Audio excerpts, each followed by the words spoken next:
Assalamualaikum geng kebun. Ada yang kata saya tuai halia yang cucu saya tanam tu belum berubi. Sebenarnya kalau belum berubi, saya tak boleh tuai. Tapi kalau dia kata halia tu masih muda, ayat tu mungkin lebih tepat. Ini halia yang pernah kami tuai. Yang kami tanam lebih proper.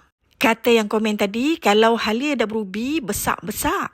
Alhamdulillah, halia-halia yang kami tuai ni pun besar saiznya. Dah sesuai untuk kami buat masak.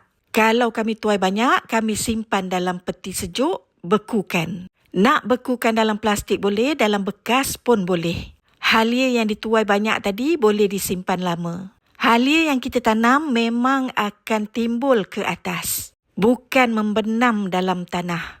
Dan mudah untuk kita tuai. Halia tua akan kami tuai dengan pokok-pokoknya sekali untuk kami pulihkan semula tanah. Boleh dijemurkan untuk dapatkan rupa halia seperti di kedai. Cara pulihkan tanah saya dah tunjukkan dalam video yang lepas. Mungkin yang komen tu hanya melihat tunas-tunas halia kecil ni dalam bekas biru ni yang saya jadikan cover video. Tunas-tunas ni saya potong untuk tanam semula.